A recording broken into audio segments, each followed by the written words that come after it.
হাই এভৰিওয়ান, আজি আমি ডিসকাস কৰিম এডিআৰই 2022 পেপাৰ 3 অৰ্থাৎ হায়াৰ ছেকেণ্ডাৰী লেভেলৰ কোশ্চেন পেপাৰ।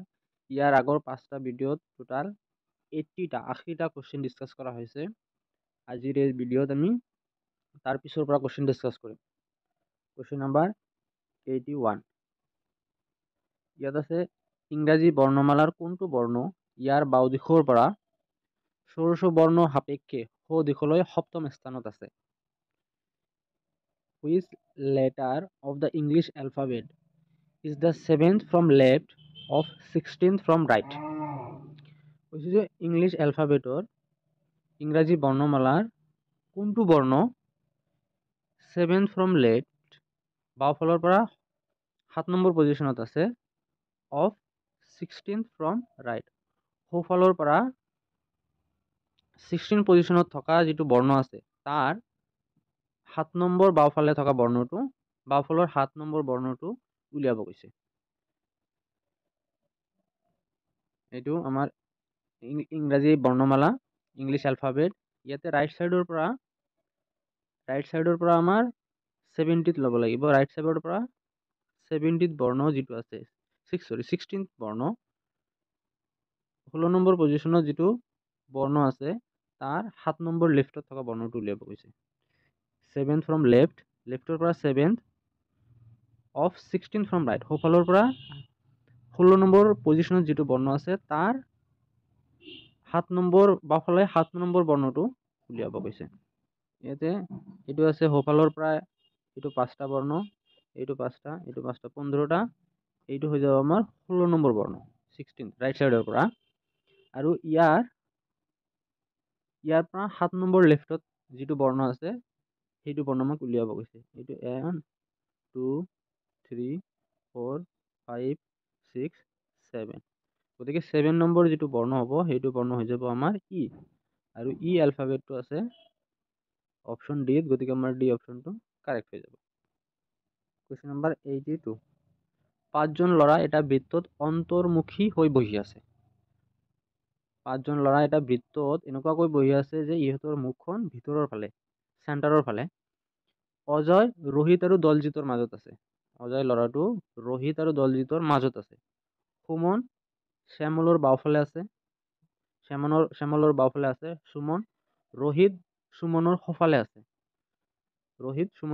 আছে। অজয়ৰ ঠিক সোঁফালে কোন বহি আছে? অজয়ৰ জাষ্ট ৰাইট সাইডত কোনজন আছে সেইটো কৈছে। প্ৰথম লাইনটো লওঁ, অজয় ৰোহিত আৰু দলজিতৰ মাজত আছে। আমি এনেকৈ দুটা বৃত্ত বনাই দিছো। তাতে এইটোত অজয় এ ৰে বুজোৱা হৈছে, ৰোহিত আৰ ৰে বুজোৱা হৈছে, দলজিত ডি ৰে বুজোৱা হৈছে, সুমন এছ ইউ ৰে বুজোৱা হৈছে আৰু শ্যামল এছ ৰে বুজোৱা হৈছে। প্ৰথমটো বৃত্ত এইটো বৃত্ত নম্বৰ 1, এইটো বৃত্ত নম্বৰ 2। প্ৰথমটো বৃত্তত এইটো আৰ আৰু ডিৰ মাজত আছে এ, ৰোহিত আৰু দলজিতৰ মাজত আছে অজয়। ছেকেণ্ডটো বৃত্তটো একেই হ'ব, দলজিত আৰু ৰোহিতৰ মাজত আছে এ। আমি জাষ্ট পজিশ্যনটো চেঞ্জ কৰি দিছো। এইটো আৰ ইফালে আছে ৰোহিত আছে এৰ বাওঁফালে, ইফালে দলজিত আছে এৰ বাওঁফালে। সেকেন্ড লাইনটো আছে সুমন শ্যামলৰ বাওঁফালে আছে। এতিয়া টোটাল 5জন আছে, 3জন গুচি গ'ল, ৰোহিত দলজিত আৰু অজয়, বাকী 2জন থাকিল সুমন আৰু শ্যামল। সুমন হৈছে এছ ইউ, ই থাকিব শ্যামলৰ বাওঁফালে। গতিকে যিহেতু ভিতৰ ফালে বহি আছে অন্তৰ্মুখী, এছ এনেকৈ বহি আছে, ইয়াতেও বৃত্ত নম্বৰ 2 এইটো হৈছে আমাৰ সুমন, এইটো শ্যামল, এইটো হৈছে সুমন। সুমন শ্যামলৰ বাওঁফালে, সুমন ভিতৰ ফালে এনেকৈ বহি আছে অন্তৰ্মুখী, মুখখন ভিতৰ ফালে আছে বৃত্ত, গতিকে বাওঁফালে থাকিব সুমন, শ্যামল ভিতৰ ফালে বহি আছে। ক্লিয়াৰ? এতিয়া কৈছে আৰু এটা পইণ্ট আছে ইয়াতে, ৰোহিত সুমনৰ বাওঁফালে আছে। 1 নম্বৰ বৃত্তত এইটো হৈছে আমাৰ ৰোহিত আছে সুমনৰ বাওঁফালে, এইটো হৈছে সুমন, এইটো সুমন। ৰোহিত সুমনৰ বাওঁফালে থাকিব লাগিব, কিন্তু 1 নম্বৰ বৃত্তত ৰোহিত সুমনৰ ৰাইট সাইডত আছে, গতিকে প্ৰথম বৃত্তটো আমাৰ হ'ব নোৱাৰে। ছেকেণ্ড বৃত্তটো ৰোহিত সুমনৰ বাওঁফালে, এইটো হৈছে সুমন বৃত্ত নম্বৰ 2, এইটো হৈছে ৰোহিত সুমনৰ বাওঁফালে, গতিকে বৃত্ত নম্বৰ 2 আমাৰ কাৰেক্ট হৈ যাব। এতিয়া কৈছে অজয়ৰ ঠিক সোঁফালে কোন সেইটো উলিয়াব লাগে। অজয়ৰ ঠিক সোঁফালে আছে ৰোহিত, ঠিক সোঁফালে অপশ্যন ৰোহিত আছে, অপশ্যন চি, গতিকে চি অপশ্যনটো আমাৰ কাৰেক্ট হৈ যাব। Question number 83। এজন ব্যক্তি তেওঁৰ পত্নীতকৈ 3 বছৰ ডাঙৰ। কোনো এজন ব্যক্তি তেওঁৰ পত্নীতকৈ 3 বছৰ ডাঙৰ আৰু তেওঁৰ বয়স পুত্ৰৰ বয়সৰ 4 গুণ। যদি 3 বছৰৰ পিছত তেওঁৰ পুত্ৰৰ বয়স 15 বছৰ হয়, 3 বছৰ পিছত পুত্ৰৰ বয়স 15 বছৰ, তেন্তে তেওঁৰ পত্নীৰ বৰ্তমান বয়স হৈছে। কুৱেশ্যনটোত কৈছে যে এজন পুত্ৰৰ বয়স হৈছে 3 বছৰ পিছত 15 বছৰ আৰু বৰ্তমান মানুহজনে পত্নীতকৈ 3 বছৰ ডাঙৰ আৰু তেওঁৰ বয়স পুত্ৰৰ বয়সৰ 4 গুণ। এতিয়া কৈছে যদি 3 বছৰৰ পিছত তেওঁৰ পুত্ৰৰ বয়স 15 বছৰ হয়, 3 বছৰ পিছত পুত্ৰজনৰ বয়স 15 বছৰ, তাৰমানে পুত্ৰজনৰ বৰ্তমান বয়স হৈছে 12 বছৰ। 3 বছৰ পিছত কিমান হ'ব? 15 বছৰ। গতিকে বৰ্তমান বয়স হ'ব পুত্ৰজনৰ বয়স 12 বছৰ। এইটো হৈছে চান, ল'ৰাজনৰ বয়স। আৰু কৈছে তেওঁৰ পুত্ৰৰ বয়সৰ 4 গুণ, মানুহজনৰ বয়স ইয়াৰ পুত্ৰৰ বয়সৰ 4 গুণ। পুত্ৰৰ বয়স কিমান? 12 বছৰ। ইয়াৰ 4 গুণ কিমান হ'ব? 4 × 12, 48। গতিকে মানুহজনৰ বয়স 48 ইয়াৰ্ছ, 48 বছৰ। আৰু কৈছে তেওঁ পত্নীতকৈ 3 বছৰ ডাঙৰ। এই মানুহজন পত্নীৰ বয়সতকৈ 3 বছৰ ডাঙৰ। তেনেহ'লে পত্নীৰ বয়স কিমান হ'ব লাগিব? 45 ইয়াৰ্ছ। 45 বছৰ যদি পত্নীৰ বয়স হয়, তেনেহ'লে ইয়াৰ বয়সতকৈ ই 3 বছৰ ডাঙৰ হ'ব। গতিকে তেন্তে তেওঁৰ পত্নীৰ বৰ্তমান বয়স, গতিকে পত্নীৰ বৰ্তমান বয়স হৈ গ'ল 45 ইয়াৰ্ছ।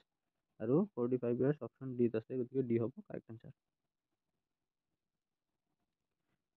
Next question number 84। ৰাতিপুৱাৰ পৰত বাগিচা এখনত সৰিতা আৰু সবিতা দুয়োৰে ওচৰলৈ আহি আছিল। সবিতাই দেখিলে যে সৰিতাৰ ছাঁটো তাইৰ বাওঁ হাতে পৰিছে। সবিতাই কোন দিশে মুখ কৰি আছে? ৰাতিপুৱাৰ সময়ত সৰিতা আৰু সবিতা দুয়োজনে এজনে আনজনৰ ওচৰলৈ আহিছিল। এনেকুৱা এজনে ইফালে আহিছিল আৰু এজনে ইফালে আহিছিল, এজনে আনজনৰ ওচৰলৈ আহিছিল। সবিতাই দেখিলে যে সৰিতাৰ ছাঁটো তাইৰ বাওঁ হাতে পৰিছে। ছাঁটো বাওঁ হাতে পৰিছে। ইয়াতে কৈছে যে এজনে আনজনৰ অপজিট ডিৰেকশ্যনত আহি আছে আৰু সবিতাই দেখিলে যে সৰিতাৰ ছাঁটো তাইৰ বাওঁ হাতে পৰিছে।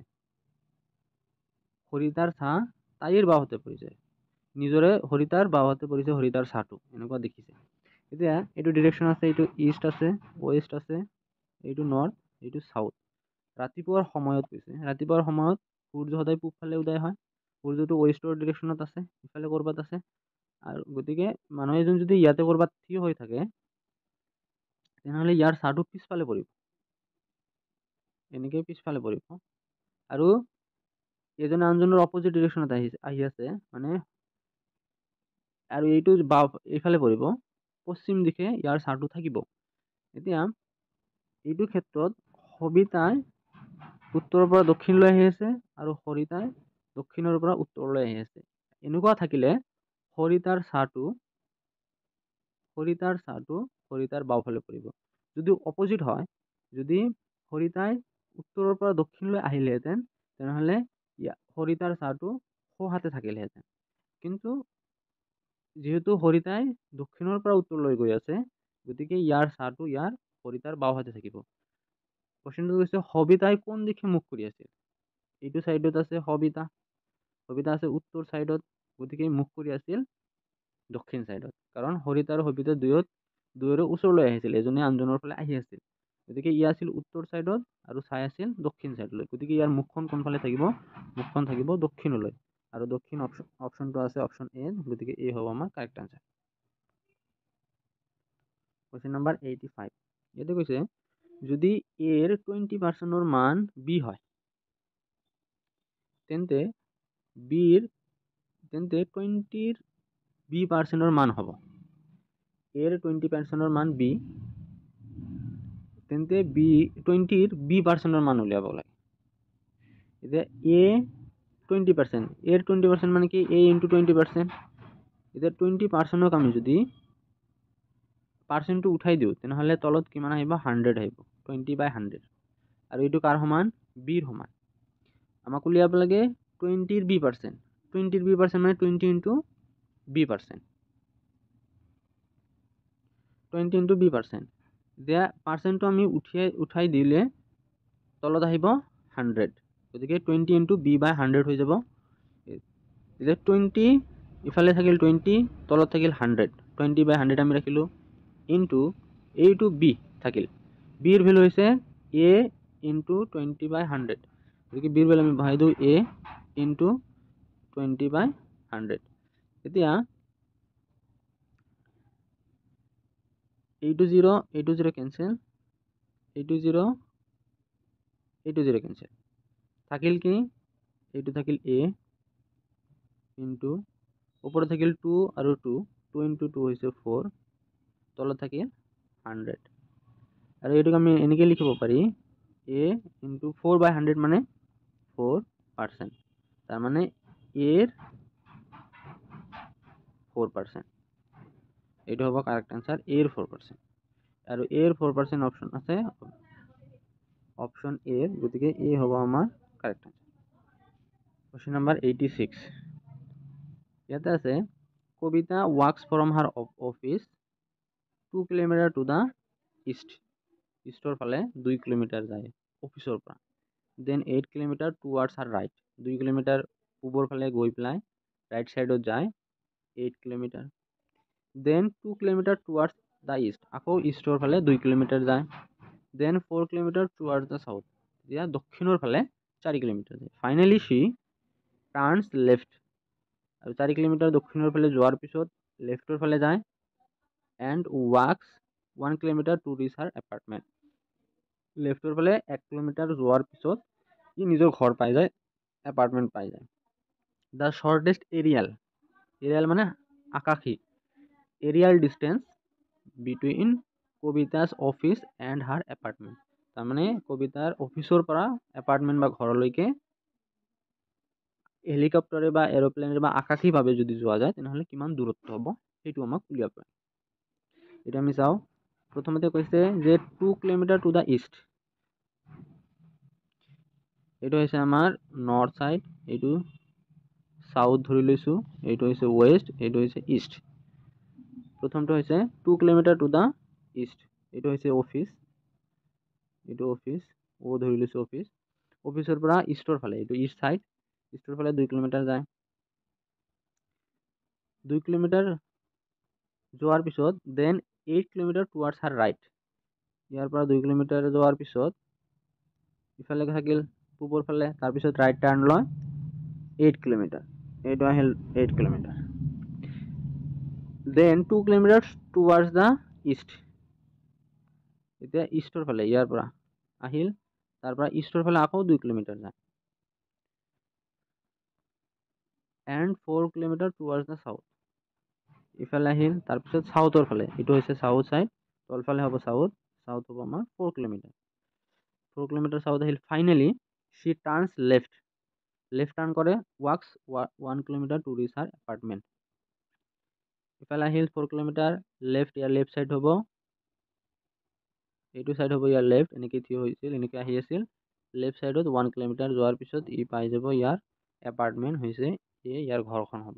এতিয়া কৈছে the shortest aerial distance between Kavita's office and her apartment, এইটো হৈছে অফিচ, এইটো হৈছে এপাৰ্টমেণ্ট, এইটো চিধা যদি আহে এৰিয়াল ডিষ্টেঞ্চ, এইটো ডিষ্টেঞ্চটো আমাক উলিয়াব লাগে। এতিয়া এইখিনি হৈছে 2 কিলোমিটাৰ, এইখিনি হৈছে হৈ যাব ইয়াৰ, এইটো যিমানখিনি হ'ব এইটো ইমান একেখন হ'ব, এইটো হৈ যাব 2 কিলোমিটাৰ, আৰু এইটো পইণ্টৰ পৰা এইটো হৈছে আমাৰ 1 কিলোমিটাৰ, গতিকে এইটো হৈ যাব 1 কিলোমিটাৰ। আমি নাম পইণ্ট দি দিওঁ, এইটো B point, C point, D point, আৰু এইটো হৈছে আমাৰ এ। ওৰ পৰা বি 2 কিলোমিটাৰ, বিৰ পৰা চি 2 কিলোমিটাৰ, চিৰ পৰা ডি 1 কিলোমিটাৰ। গতিকে অ'ৰ পৰা টি লৈকে 2 আৰু 2 4 আৰু 1 5 টোটাল 5 কিলোমিটাৰ হৈ গ'ল। এনেকৈ তাৰমানে অ' এইটো টি ইফালে আহিল, এনেকৈ মিলিছে। এইটো হৈছে আমাৰ এ, এইটো 90 ডিগ্ৰী এংগল হ'ব। এতিয়া বিৰ পৰা এইটো আমি ই পইণ্ট লৈ লওঁ। বিৰ পৰা ই হৈছে 8 কিলোমিটাৰ। গতিকে বিৰ পৰা ই যদি 8 কিলোমিটাৰ হয়, ডিৰ পৰা এফ হ'ব 8 কিলোমিটাৰ। আকৌ ইয়াতে এটা পইণ্ট ল'লোঁ জি, জিৰ পৰা এইচ লৈছোঁ। জিৰ পৰা এইচ হৈছে 4 কিলোমিটাৰ। গতিকে এফৰ পৰা এও হ'ব 4 কিলোমিটাৰ। এতিয়া বিৰ পৰা ই 8 কিলোমিটাৰ, গতিকে ডিৰ পৰা এফ 8 কিলোমিটাৰ। জিৰ পৰা এইচ 4 কিলোমিটাৰ, গতিকে এফৰ পৰা এও 4 কিলোমিটাৰ। গতিকে ডিৰ পৰা এ হ'ব 8 + 4 12 কিলোমিটাৰ। আমাক ওলাব লাগে অ' এ, এইখিনি ডিষ্টেঞ্চ আমাক ওলাব লাগে। এইটো আমি উলিয়াম পাইথাগোৰাছৰ সূত্ৰৰ পৰা। পাইথাগোৰাছৰ সূত্ৰ কয় যে এটা সমকোণী ত্ৰিভুজৰ অতিভুজ স্কয়াৰ ইজিকেল টু লম্ব স্কয়াৰ প্লাছ ভূমি স্কয়াৰ। ইয়াতে ইয়াৰ অতিভুজ হৈছে অ এ। গতিকে অ এ স্কয়াৰ ইজিকেল টু অ ডি স্কয়াৰ। ভূমি হৈছে অ ডি স্কয়াৰ। অ ডি স্কয়াৰ মানে 5 স্কয়াৰ। আৰু 5 × 5 স্কয়াৰ মানে 5 × 5, 5 × 5 মানে 25 প্লাছ লম্ব স্কয়াৰ ডি এ। ডি এৰ ভ্যালু কিমান হৈছে 12। 12 স্কয়াৰ। 12 স্কয়াৰ মানে 12 × 12, আৰু 12 × 12 কৰিলে এইটো পাই যাম আমি 144। গতিকে প্লাছ 144। ইকুৱেশ্যনটো সলভ কৰিলে আমি আনসাৰটো পাই যাম। ইয়াতে অ এ স্কয়াৰ ইজিকেল টু এইটো 25 প্লাছ 144। 4 আৰু 5 9, 4 আৰু 2 6 থাকিল 1। তাৰমানে অ এৰ ভ্যালু হৈছে √169। 169 মানে কি, এইটো হ'ব 13 স্কয়াৰ। স্কয়াৰ আৰু ৰুট কেনসেল। 16 মানে 13 × 13 ৰ ভ্যালু হৈছে 169 মানে 13 স্কয়াৰ। স্কয়াৰ ৰুট কেনসেল কৰি এইটো ভ্যালু পাই যাম আমি 13। গতিকে অ এৰ ভ্যালু হৈ যাব 13, মানে এৰিয়াল ডিস্টেন্স হৈ যাব আমাৰ 13 কিলোমিটাৰ। গতিকে বিৰ অপশন বিত আছে 13 কিলোমিটাৰ। এটি হৈ যাব আমাৰ কাৰেক্ট আনসাৰ। কোশ্চেন নাম্বাৰ 87 কি কৈছে, 35:6 ৰ সদৃশ সম্পৰ্কৰে সংলগ্নিত সংখ্যা যুগ্মটি চয়ন কৰা। সংখ্যা যুগ্মটি চয়ন কৰা। কি কৈছে যে 35:16 যেনেকৈ আছে তেনেকেই ইয়াৰ চাৰিটা অপশনৰ কোনটো অপশন মিলিছে, ইয়াৰ সম্পৰ্ক যেনেকৈ আছে। ইয়াতে 35:6 আছে। যদি 6ক আমি স্কয়াৰ কৰি দিওঁ তেনেহ'লে হৈ যায় 36। 6 6 যা 36, 6 × 6 36। ইয়াৰ পৰা 1 মাইনাছ কৰিলে পাই যাম আমি 35, আৰু 35 আছে ইফালে। এটা আছে 6 আৰু এটা আছে 35। 6 স্কয়াৰ কৰিলে 36 হয়, ইয়াৰ পৰা 1 মাইনাছ কৰিলে 35 হৈ যাব। গতিকে 36 - 1 = 35 হৈ গ'ল। এতিয়া অপশন এটো আমি চেক কৰোঁ। অপশন এতে আছে 85 × 9। গতিকে 9 স্কয়াৰ কৰিব লাগিব। 9 স্কয়াৰ কৰিলে কিমান হয় 81। 9 × 9 81, -1 কৰিলে হৈ যায় 80, কিন্তু ইফালে আছে 85। গতিকে এইটো এই সিস্টেমত হ'ব নোৱাৰে। অপশন বি টো চেক কৰোঁ। বিত আছে 8। 8 স্কয়াৰ মানে 64। 64 ৰ পৰা মাইনাছ কৰিলে 1 63। ইয়াতে আছে 64। গতিকে এইটো নিয়মত এইটো নহয়। অপশন সিত আছে 5 26 × 5 5। 5 স্কয়াৰ যদি কৰি দিওঁ হৈ যায় 25। 25 - 1 কৰিলে 24। ইয়াত আছে 26। গতিকে এইটো নিয়মত এইটো নিমিলে। অপশন ডি টো এইটো নিয়মত আমি কৰি চাম। 120:11। 11 স্কয়াৰ। 11ক স্কয়াৰ মানে 11 দুবাৰ পূৰণ কৰিলে আমি পাই যাম 121। 121 ৰ পৰা আমি 1 মাইনাছ কৰিলে এইটো হৈ যাব 120, আৰু 120 অপশন ডিত আছে। গতিকে ডি অপশনটো আমাৰ কাৰেক্ট হৈ যাব। এনেকুৱা বিভিন্ন ধৰণৰ মেথড এপ্লাই কৰি এনেকুৱা ৰিজনিঙৰ কোশ্চেন সলভ কৰা হয়।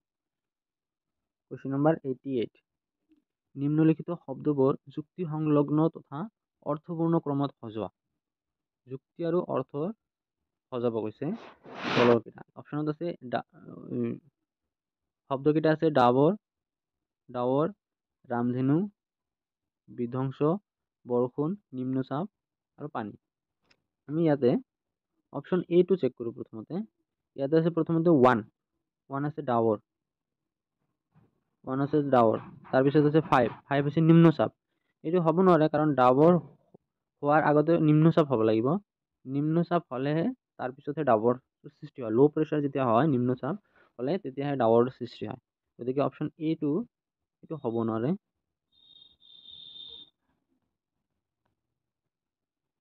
এইটো হ'ব নোৱাৰে। অপশ্যন বিটো চাওঁ, 5 এইটো হ'ব পাৰে। প্ৰথমতে নিম্নচাপ আছে, নেক্সট আছে 1 ডাৱৰ, নিম্নচাপৰ পিছত ডাৱৰ সৃষ্টি হয়। তাৰপিছত আছে 4 মানে বৰষুণ, ডাৱৰ সৃষ্টি হোৱাৰ পিছত বৰষুণ হয়। তাৰপিছত 2 বৰষুণৰ ৰামধেনু, বৰষুণৰ পিছতে ৰামধেনু হয়। তাৰপিছত আছে 6 বানপানী হয়, বৰষুণ হ'লে বানপানী হ'ব, বানপানী হয়। তাৰপিছত 3 বিধ্বংস, যেতিয়া বানপানী আহে তেতিয়া গছ গছনি উৰুৱাই লৈ যায়, ঘৰ বাৰী ভাঙি লৈ যায়, এনেকুৱা হয়, বিধ্বংস হয় তাৰপিছত। গতিকে বি অপশ্যনটো কাৰেক্ট হ'ব পাৰে। যদিও আমি অপশ্যন চিটো আৰু ডিটো দুয়োটা চেক কৰিম। অপশ্যন চিত আছে নিম্নচাপ, ঠিকে আছে। 4ত আছে বৰষুণ, নিম্নচাপ হোৱাৰ পিছত বৰষুণ নহয়, ডাইৰেক্টলি ডাৱৰহে হ'ব, এইটো নহয়। অপশ্যন ডিত আছে 1 ডাৱৰ, 5 নিম্নচাপ, ওলটি গ'ল, এইটো নহ'ব। গতিকে আমাৰ কাৰেক্ট আনচাৰ অপশ্যন বি হৈ যাব। হয় কেনেকুৱা, যে প্ৰথমতে ল' প্ৰেছাৰ হ'ব, নিম্নচাপ হ'ব, তাৰপিছত ডাৱৰ ক্লাউড হ'ব, ডাৱৰৰ সৃষ্টি হ'ব, সৃষ্টি হোৱাৰ পিছত তাৰপিছতহে বৰষুণ হ'ব, ডাৱৰৰ পৰা বৰষুণ হয়। তাৰপিছত বৰষুণ হোৱাৰ পিছতহে ৰামধেনুৰ সৃষ্টি হয়। তাৰপিছত বানপানী হয় বৰষুণ হ'লে, আৰু বানপানী হোৱাৰ পিছত ধ্বংস হয়, বিধ্বংস। গতিকে এইটো কাৰেক্ট আনচাৰ হ'ব option B. Next question number 89। যদি অনেষ্টিক 5132 468 হিচাপে আৰু পভাৰ্টিক 7192 068 হিচাপে লিখা হয়, তেন্তে একেটা কোডেৰে হৰ্ছক কি লিখিব লাগিব? অনেষ্টিক 5132 468 লিখা হৈছে, তাৰমানে এইচৰ এগেইনষ্টত 5, এনেকুৱা ওৰ এগেইনষ্টত 1 এনেকৈ লিখা হৈছে। একেদৰে পভাৰ্টি লিখা হৈছে, আমাক ওলাব লাগে হৰ্ছৰ এগেইনষ্টত, হৰ্ছৰ এগেইনষ্টত লিখিব লাগে। ইয়াতে চাব পাৰে এইচৰ এগেইনষ্টত 5 আছে, ওৰ এগেইনষ্টত, ইয়াতে ওৰ এগেইনষ্টত 1 আছে, ইফালে ওৰ এগেইনষ্টত 1 লিখা আছে। গতিকে অবভিয়াছলি ওৰ এগেইনষ্টত 1 হ'ব আৰ, ইফালে আৰৰ এগেইনষ্টত 0 লিখা আছে, 0 হৈ গ'ল। এছৰ এগেইনষ্টত 4 লিখা আছে, গতিকে এইটো হ'ব 4। ইফালে ইৰ এগেইনষ্টত 2 আছে, ইফালে ইৰ এগেইনষ্টত 2, তাৰমানে ইৰ এগেইনষ্টত 2 হ'ব, আৰু আমাৰ কোড হৈ যাব 51042। 51042 এইটো অপশ্যন বিত আছে, গতিকে বি হ'ব আমাৰ correct answer. Next question 90। 200 metre আৰু 100 মিটাৰ দৈৰ্ঘ্যৰ ৰেলগাড়ী ক্ৰমান্বয়ে 20 মিটাৰ পাৰ ছেকেণ্ড আৰু 22 মিটাৰ পাৰ ছেকেণ্ডত বেগত সমান্তৰালভাৱে গতি কৰি আছে। যদি ৰেলগাড়ী দুখন একেটা দিশতে গতি কৰে, তেন্তে এখনে আনখনক অতিক্ৰম কৰিবলৈ কিমান সময়ৰ প্ৰয়োজন হ'ব? দুটা ৰেলগাড়ী দিয়া আছে, ৰেলগাড়ী দুটাৰ দৈৰ্ঘ্য দিয়া আছে, এটাৰ দৈৰ্ঘ্য 200 মিটাৰ, এটাৰ দৈৰ্ঘ্য 100 মিটাৰ। 200 মিটাৰ দৈৰ্ঘ্য থকা ৰেলগাড়ীটোৱে 20 মিটাৰ পাৰ ছেকেণ্ড স্পীডত গৈ আছে, 100 মিটাৰ দৈৰ্ঘ্য থকা ৰেলগাড়ীটোৱে 22 মিটাৰ ছেকেণ্ডত স্পীডত গৈ আছে, আৰু দুয়োটা একেটা দিশতে গৈ আছে। ইখনে আনখনক অতিক্ৰম কৰিবলৈ কিমান সময়ৰ প্ৰয়োজন হ'ব, এইটো কুৱেশ্যনত দিছে। আৰু দুয়োটা সমান্তৰালভাৱে গৈ আছে। সমান্তৰালভাৱে গৈ থকা মানে হ'ব পাৰে এটা এনেকৈ গৈ আছে, এটা এনেকৈ ধৰিব পাৰি যে পিছত আছে, আৰু এটা এনেকৈ আছে, এইটো সমান্তৰাল হ'ব পাৰে। দুয়োটা একেলগে গৈ আছে, এইটো সমান্তৰাল হোৱা বুলি ক'ব পাৰি আমি। এতিয়া দুটাই সমান্তৰালভাৱে গৈ আছে, আৰু যিহেতু এটাৰ স্পীড আনটোতকৈ বেছি, এটা সময়ত এটা আনটোক অতিক্ৰম কৰিব পাৰিব। আৰু এইটোত যদি এনেকুৱাও ধৰি লওঁ আমি যে এইটো এটা ৰেলগাড়ী যাৰ দৈৰ্ঘ্য 100 মিটাৰ, আৰু আনটো এনেকুৱা আছে 200 মিটাৰ। এইটো 100 মিটাৰ দৈৰ্ঘ্যৰ, আৰু এইটো হৈছে 200 মিটাৰ দৈৰ্ঘ্যৰ। এটা আনটোক অতিক্ৰম কৰিবলৈ হ'লে এইটো হৈছে 100 মিটাৰৰ হেড, 100 মিটাৰ দৈৰ্ঘ্য থকা ৰেলগাড়ীৰ হেড, আৰু এইটো হৈছে টেল। এইটো হৈছে টেল, 200 মিটাৰ দৈৰ্ঘ্য থকা ৰেলগাড়ীৰ, এইটো হৈছে হেড।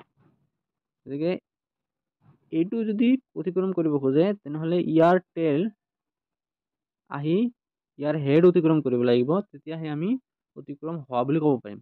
গতিকে এই ৰেলগাড়ীখন টোটাল দূৰত্ব অতিক্ৰম কৰিব লাগিব, ক্ৰছ কৰিবলৈ হ'লে ইয়াৰ 100 মিটাৰ আৰু ইয়াৰ 200 মিটাৰ, টোটাল 300 মিটাৰ অতিক্ৰম কৰিব লাগিব এটা এণ্টক ক্ৰছ কৰিবলৈ হ'লে। টোটাল এইখিনি দৌৰিব। আৰু ৰেলগাড়ীটোতো ৰৈ থকা নাই, দুয়োটাই গৈ আছে, দুয়োটাই স্পীডত গৈ আছে। এইটো আমি এনেকুৱা ফৰ্মুলা ল'ব পাৰি যে প্ৰথমটোৰ বেগ ইনটু সময় আৰু দ্বিতীয়টোৰ বেগ ইনটু সময় ইজিকেল টু ইয়াৰ মাজৰ যিটো অতিক্ৰম কৰিবলৈ হ'লে দূৰত্ব, সেইটো দূৰত্ব হৈছে 100 মিটাৰ। এইটো ফৰ্মুলাটো মনত ৰাখিলে হ'ল যে দুটা ৰেলগাড়ী বা যিকোনো বস্তু স্পীডত একে দিশতে গৈ থাকিলে এটা এণ্টক অতিক্ৰম কৰিবলৈ হ'লে তেনেহ'লে ইয়াৰ ফৰ্মুলাটো এনেকৈ লিখিব পাৰি যে বেগ ইনটু সময় মাইনাছ বেগ ইনটু সময়, প্ৰথমটোৰ বেগ ইনটু সময় মাইনাছ দ্বিতীয়টোৰ বেগ ইনটু সময় ইজিকেল টু 300, ইজিকেল টু ইয়াৰ মানে দূৰত্ব, মাজৰ ডিষ্টেঞ্চ, যিমান ডিষ্টেঞ্চ অতিক্ৰম কৰিলে এটা এণ্টক অভাৰটেক কৰিব পাৰিব, অতিক্ৰম কৰিব পাৰিব। এনেকুৱা ফৰ্মুলা আমি ইউজ কৰিব পাৰিম। ইয়াতে আমাক উলিয়াব লাগে এটা ইখনে আনখনক অতিক্ৰম কৰিবলৈ কিমান সময়ৰ প্ৰয়োজন, সময়টো মানে টাইমটো ওলাব গৈছে। ইয়াতে আমি V1 লিখিছোঁ, T1 লিখা নাই। ইয়াৰ ৰিজনটো হৈছে কাৰণ যেতিয়া এটা এণ্টক অতিক্ৰম কৰিবলৈ হ'লে যিমান সময় লাগিব, দুয়োটা ট্ৰেইনৰে একে সময় লাগিব। ইওতো স্পীডত একেটা দিশতে অতিক্ৰম কৰি আছে আৰু গৈ আছে স্পীডত, ইয়াৰো স্পীড আছে, ইও গতি কৰি আছে। প্ৰথমটোৰ V1ৰ ভেলু হৈছে 22 মিটাৰ পাৰ ছেকেণ্ড, বেগ হৈছে 22 মিটাৰ পাৰ ছেকেণ্ড ইনটু টাইমটো আমাক ওলাব লাগে, মাইনাছ ছেকেণ্ডটোৰ বেগ হৈছে 20 metre per second, 20 into T, টাইমটো আমাক ওলাব লাগে ইজিকেল টু 300। 22ৰ পৰা 20t মাইনাছ কৰিলে থাকিব আমাৰ 2t, আৰু 2টো যদি ইফালে যায় তেনেহ'লে ডিভাইড হ'ব, বা এনেকৈ আমি লিখিব পাৰোঁ 2 দি 300ক ডিভাইড কৰিলে আমি 150 টাইমছ পাম। গতিকে টিৰ ভেলু হৈ যাব 150, আৰু এইটো হ'ব আমাৰ কাৰেক্ট আনচাৰ। আৰু অপশ্যন চিত আছে, গতিকে চি হ'ব আমাৰ কাৰেক্ট আনচাৰ।